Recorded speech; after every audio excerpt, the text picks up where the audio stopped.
Hey, good afternoon, everyone. How are you on today?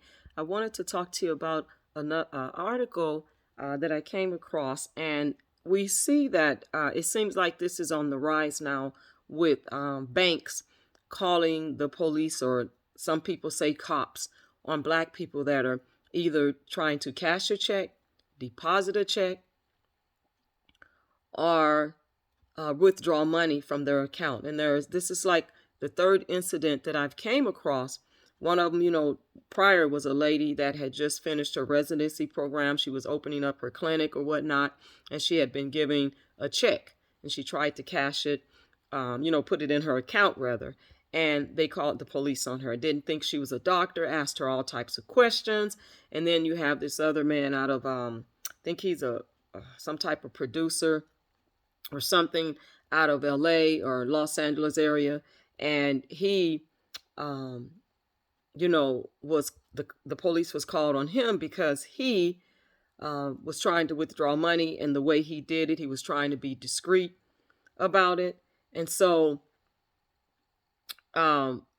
it's getting out of hand. It really is. And it's almost to the point where they don't think that black people have money, or they're able to make business transactions, or they're worthy of getting paid a certain amount of money, or or back pay, or whatever it may be. And I remember years ago in my 20s, my young 20s, there was an incident where I was issued a check from an insurance company because a lady hit me. And they did the same thing to me. They wanted to they called the police, and but they didn't do anything like, handcuffs or nothing to that extent. Or I didn't go to jail. I wasn't placed in a police car.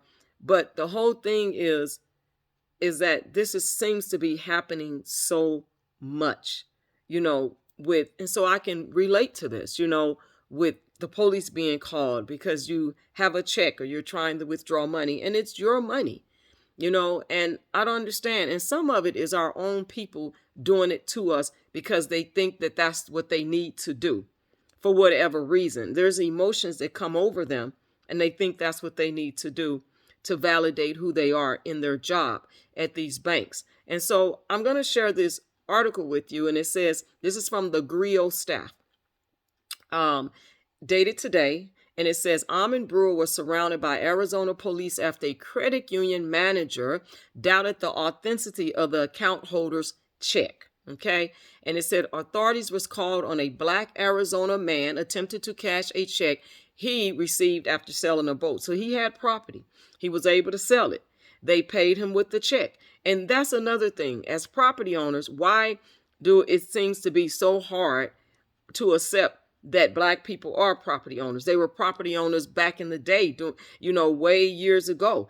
And, their property was stolen. Their property was taken. And you know that black people are fighting to get their properties back now because of, black people's property being taken from them when they were the rightful owner. So anyway, the man, Almond Brewer, went to Pinal County Federal Credit Union in Apache Junction to cash the $3,200 check, only to be surrounded by police after a manager doubted its authenticity. And I actually had a family member that lived in Apache Junction, in Arizona. So I'm very familiar with, certain cities I'm familiar with only because I have family there, not because I've been there and drove around and I just lived there, but family members there. So I'm familiar with Apache Junction. But according to a local report from 12 News, the incident occurred in October 2021. And this was last year. See, these articles are just coming out now because people are obviously investigating things, but it happened last year, okay? But it's dated today, but it happened last year. When the credit union manager called 911 while Brewer waited. And we wait, because we have nothing to hide. If we were trying to do something, to rob a bank or something illegal, we would take off, right? We would get in our cars or wherever transportation we came, whether we rode with someone, that car was waiting on us, or a bike or a motorcycle. So if we were really out to be doing something illegal, why would we wait around? Why would we wait around for the cops to show up to get caught if we were actually literally doing something illegal. We wait around because we're not doing something illegal, and we want to be able to explain ourselves and defend ourselves and state our claim or case if it's necessary, hoping that we can get a quick resolution. But I'm finding out a lot of times it's not a quick resolution, and it's not. No matter what we do, show our ID, verify all these things, call our jobs, our employer or an office, call your office if you're self-employed for someone else to identify you. It's really getting out of hand, and we need to talk about it more when these articles come up about banks calling the police or cops on Black people for doing regular business, common normal business that any other races do, because this is normal business for other races. So why isn't it normal business for us? And so they told the officers that the check was fake. That's what they told the officers. And they left out details too in this article. In the phone call to the police officer, they left out details. So the report notes that Brewer told the teller he had received the check after selling his boat to a woman on Facebook Marketplace. And she looked kind of surprised. So see, she was surprised. Is it because she's not familiar with Facebook Marketplace? Because people sell a lot of things on Facebook Marketplace. So either she doesn't know about it, she's not familiar with it, so she looks surprised. And so guess what? Now it's a red flag because you don't know. You don't know about Facebook Marketplace. And that happens a lot when people do not know, they're not aware of things, they're not aware of marketplaces or certain things, that it's easy for them to falsely accuse someone of something when they don't know. It's a lack of awareness, or basically a lack of education or knowledge of something. And so they falsely accuse someone and make up stories, falsely accuse others and make up stories because they don't know. And this is really just a lack of knowledge on this teller's part. She didn't know anything about Facebook Marketplace. Maybe she did or didn't, but it seems like she might not have known. She doesn't know that people can purchase things on Facebook Marketplace. And so she needs to be trained and educated with the other people in the office if they're not aware of Facebook Marketplace, because you can buy things on Facebook Marketplace. Okay, so according to the bank, the check had red flags like an old log of the credit union, as well as routing and checking account number that didn't match the member's information. Now, this person that issued the check to this gentleman, Mr. Almond, guess what? They probably had an old check, and somewhere the credit union updated their routing number or the member's account number that issued the check, and she never bothered to get new checks. And that's important, that if you are an account holder with some old checks, it's good now to check with the credit union to make sure that you have the current routing number and your current account number. And even though you've had that account forever, it can cross-reference over to your new account when they change your account number, your checking account number. But it's always good to get in line up and update your information.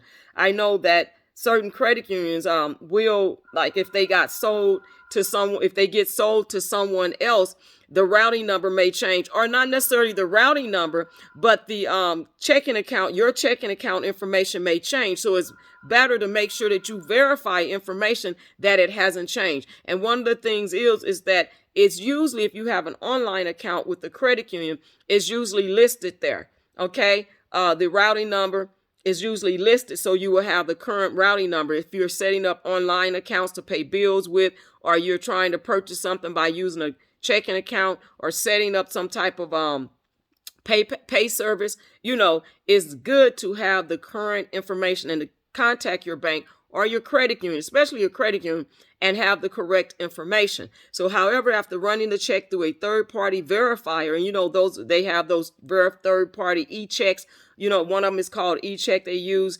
certain stores or organizations or whatever it is, companies use e-check and or telecheck or different ones that can verify the authenticity. And sometimes it comes back inconclusive. And if it's inconclusive and they can't verify it, then they don't. But if you have a system where it can, a good system where it can cross-reference over, then you're good.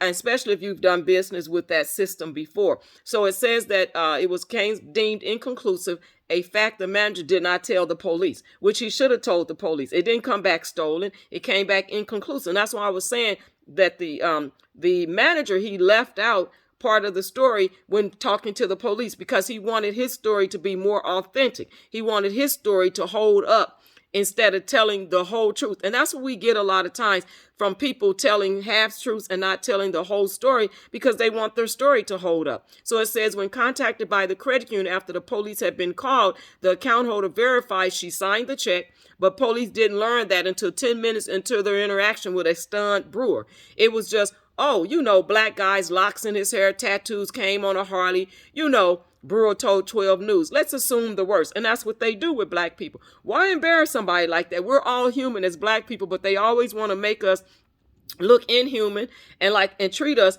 like we're not human. So he says, why, make them feel less than a man, he later wondered. And then he says the county, in a statement issued in January, Amy Marshall, president and CEO of the Pinal County Federal Credit Union, said that at no time did the staff feel threatened or feel Mr. Brewer was trying to rob the credit union. She noted the police were already en route when the manager got the verbal check verification from his customer, and maintained the staff apologized to both the law enforcement officials who responded and to Brewer himself. And they said they had seen an uptick in fraudulent activity, Marshall wrote, and their ultimate responsibility is to ensure safe and secure accounts. She added that their team undergoes diversity and inclusion training and said they will be reviewing their process. And they do, because that teller should know that there is something that,